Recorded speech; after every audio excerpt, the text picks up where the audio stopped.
Hi viewers, welcome back to my channel. ಇವತ್ತಿನ ವಿಡಿಯೋದಲ್ಲಿ ಈ 1 ಕಪ್ಪು ರೇಷನ್ ಅಕ್ಕಿಯಿಂದ ತುಂಬಾ ಗರಿಗರಿಯಾದಂತಹ ಈ ಬೋಂಡಾನ ಯಾವ ರೀತಿ ಮಾಡೋದು ಅನ್ನೋದನ್ನು ನೋಡೋಣ. ತುಂಬಾ ಸಿಂಪಲ್ಲಾಗಿ ಸಂಜೆ ಹೊತ್ತಂತೂ ಬೆಸ್ಟ್ ಸ್ನ್ಯಾಕ್ಸ್ ಅನ್ಬೋದು. ಬೆಸ್ಟ್ ಚಟ್ನಿಯೊಂದಿಗೆ ಯಾವ ರೀತಿ ಮಾಡೋದು ಅನ್ನೋದನ್ನು ನೋಡೋಣ. ಫಸ್ಟು ನಾನು ಇಲ್ಲಿ 1 ಕಪ್ ಆಗುವಷ್ಟು ರೇಷನ್ ಅಕ್ಕಿನ ತೊಗೊಂಡಿದ್ದೀನಿ. ಈ ಅಕ್ಕಿನ ಚೆನ್ನಾಗಿ ಕ್ಲೀನ್ ಮಾಡಿಬಿಟ್ಟು 1-2-3 ಸತ ವಾಶ್ ಮಾಡಿ ಇದನ್ನು ನಾನು ಒಂದು 4ರಿಂದ 5 ತಾಸು ನೆನೆಸೋಕೆ ಇಟ್ಕೊತಾ ಇದ್ದೀನಿ. ಒಟ್ಟಾರೆ ಇದು ಸಾಫ್ಟಾಗಿ ನೆನಿಬೇಕು. ವಿಡಿಯೋ ಸ್ಕಿಪ್ ಮಾಡದೆ ಪೂರ್ತಿಯಾಗಿ ವಿಡಿಯೋ ನೋಡಿ. ಅಳತೆ ಕೂಡ ಮಿಸ್ ಮಾಡಬೇಡಿ, ಇದೇ ಅಳತೆಯೊಂದಿಗೆ ಫಾಲೋ ಮಾಡಿ. ನಾನು ಒಂದು 4-5 ತಾಸು ಆದಮೇಲೆ ಫಸ್ಟು ನಾನಿಲ್ಲಿ ಚಟ್ನಿನ ರೆಡಿ ಮಾಡ್ಕೊತಾ ಇದ್ದೀನಿ.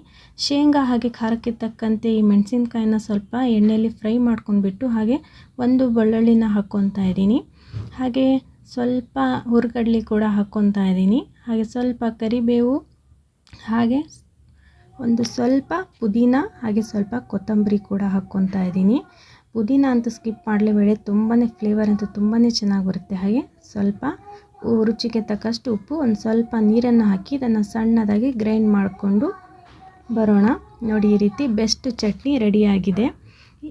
ಸಿಂಪಲ್ಲಾಗಿ ಹೇಳಬೇಕಂದ್ರೆ ಒಂದು ಸ್ವಲ್ಪ ಖಾರವಾಗಿ ಇದ್ದರೆ ತುಂಬಾ ಚಟ್ನಿ ರುಚಿಯಾಗಿ ಬರುತ್ತೆ.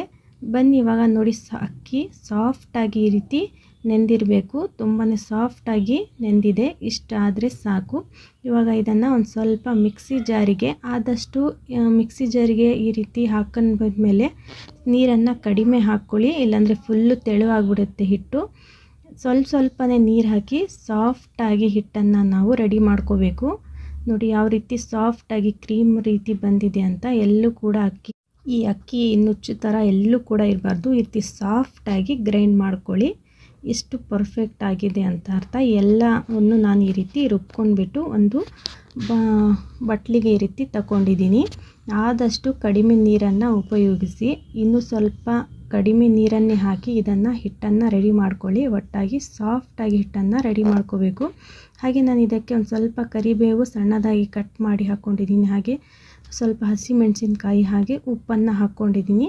1 ಈರುಳ್ಳಿನ ಸಣ್ಣದಾಗಿ ಕಟ್ ಮಾಡಿ ಹಾಕ್ಕೊಂಡಿದ್ದೀನಿ. ಮೇನ್ ಏನಪ್ಪ ಅಂದರೆ ಸಬ್ಬಸಿಗೆ ಸೊಪ್ಪು ಇದರಂತೆ ಮಿಸ್ ಮಾಡಲೇಬೇಡಿ. ಸಬ್ಬಸಿಗೆ ಸೊಪ್ಪು ಹಾಕೋದ್ರಿಂದ ರುಚಿಯಂತೂ ತುಂಬಾ ಚೆನ್ನಾಗಿರುತ್ತೆ, ಇಲ್ಲಾಂದರೆ ಸ್ಕಿಪ್ ಮಾಡ್ಬೋದು.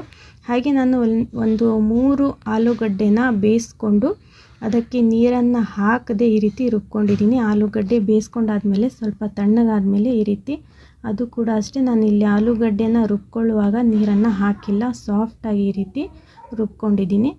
ಇವಾಗ ಇದನ್ನು ಕೂಡ ನಾವು ಅಷ್ಟೇ, ಏನು ಅಕ್ಕಿ ಹಿಟ್ಟು ಇದೆಯಲ್ಲ ಅದಕ್ಕೆ ಇದನ್ನು ಹಾಕಿ ಚೆನ್ನಾಗಿ ಮಿಕ್ಸ್ ಮಾಡ್ಕೊತಾ ಇದ್ದೀನಿ. ಆದಷ್ಟು ಆಲೂಗಡ್ಡೆನ ರುಬ್ಕೊಳ್ಳುವಾಗ ನೀರು ಹಾಕದೆ ಈ ರೀತಿ ಪೇಸ್ಟ್ನ ರೆಡಿ ಮಾಡ್ಕೊಳ್ಳಿ. ಇದಕ್ಕೆ ಇವೆಲ್ಲವನ್ನು ಇದಕ್ಕೆ ಸೇರಿಸ್ಕೊಂಡ್ಬಿಟ್ಟು ಚೆನ್ನಾಗಿ ಕೈಯಿಂದ ಕಲಿಸ್ಕೊಳ್ಳಿ. ಹಾಗೆ ಇದಕ್ಕೆ ಒಂದು ಸ್ವಲ್ಪ ನಾನು 1/4 ಸ್ಪೂನ್ ಆಗುವಷ್ಟು ಅಡುಗೆ ಸೋಡಾನ ಹಾಕ್ಕೊಂಡಿದ್ದೀನಿ. ಅಡುಗೆ ಸೋಡಾ ಹಾಕ್ಕೊಂಡಾದ್ಮೇಲೆ ಈ ರೀತಿ ಕೈಯಿಂದ ಎಲ್ಲವನ್ನು ಮಿಕ್ಸ್ ಮಾಡ್ಕೋಬೇಕು. ಹಾಗೆ ಯಾರೆಲ್ಲ ವಿಡಿಯೋ ನೋಡ್ತಾ ಇದ್ದೀರಾ ಚಾನಲ್ಗೆ ಸಬ್ಸ್ಕ್ರೈಬ್, ಫಾಲೋ ಮಾಡೋದನ್ನು ಮರಿಬೇಡಿ. ಹಾಗೆ ನಿಮ್ಮ ಒಂದು ಕಾಮೆಂಟ್ ಕೂಡ ಹಾಕೋದನ್ನು ಮರಿಬೇಡಿ. ನಮ್ಮ ವಿಡಿಯೋ ಯಾರೆಲ್ಲ ನೋಡ್ತಾ ಇದ್ದಾರೆ ಅನ್ನೋದು ನನಗೂ ಕೂಡ ಗೊತ್ತಾಗುತ್ತೆ. ಫಾಲೋ, ಸಬ್ಸ್ಕ್ರೈಬ್ ಮಾಡಿದ್ಮೇಲೆ ನಿಮ್ಮ ಅನಿಸಿಕೆ ಅಭಿಪ್ರಾಯ ಏನೇ ಇದ್ದರೂ ಕಾಮೆಂಟ್ ಬಾಕ್ಸಲ್ಲಿ ಹಾಕಿ. ಹಾಗೆ ಅಡುಗೆ ಎಣ್ಣೆ ಚೆನ್ನಾಗಿ ಬಿಸಿ ಆದಮೇಲೆ ಇದನ್ನು ಒಂದೊಂದಾಗಿ ಈ ರೀತಿ ರೌಂಡ್ ಶೇಪ್ ಆಗಿರುತ್ತೆ ಹಾಕ್ಕೊಳ್ಳಿ. ಆದಷ್ಟು ಈ ಹಿಟ್ಟನ್ನು ಸ್ಟೋರ್ ಮಾಡೋದಕ್ಕೆ ಇಡೋಕ್ಕೆ ಹೋಗಬೇಡಿ. ಹಿಂದೆಲೇ ಈ ರೀತಿ ನೀವು ಈ ರೀತಿ ಬೋಂಡಾನ ರೆಡಿ ಮಾಡಿಕೊಂಡ್ರೆ ಗರಿಗರಿಯಾಗಿ ಕೂಡ ಇರುತ್ತೆ. ನೀವು ಮಕ್ಕಳಿಗೆ ಏನಾದರೂ ಮಾರ್ನಿಂಗ್ ಕ್ಲಾಸ್ಗೆ ಕಟ್ಟೋದಿದ್ರೆ ಕೂಡ ಕಟ್ಬೋದು. ತುಂಬಾ ಗರಿಗರಿಯಾಗಿ ಒಳಗಡೆ ಸಾಫ್ಟಾಗಿ ಇರುತ್ತೆ.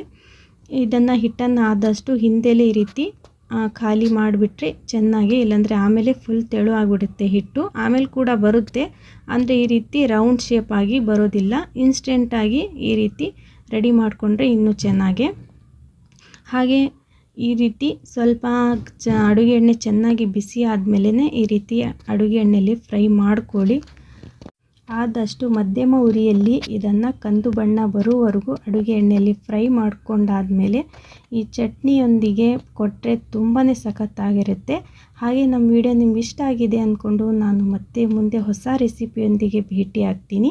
ಹಾಗೆ ನಮ್ಮ ಚಾನಲ್ಗೆ ಸಬ್ಸ್ಕ್ರೈಬ್, ಫಾಲೋ ಮಾಡೋದಿದ್ರೆ ಈಗಲೇ ಫಾಲೋ ಮಾಡಿ, ಬೆಲ್ಲೈಕನ್ ಆನ್ ಮಾಡ್ಕೊಳ್ಳಿ. ನಾನು ಹಾಕೋ ಪ್ರತಿಯೊಂದು ವಿಡಿಯೋ ಕೂಡ ನೀವು ಮೊದಲು ನೋಡ್ಬೋದು. ಹಾಗೆ ವಿಡಿಯೋ ನೋಡಿದ್ದಕ್ಕಾಗಿ ಧನ್ಯವಾದಗಳು ಫ್ರೆಂಡ್ಸ್. Thanks for watching.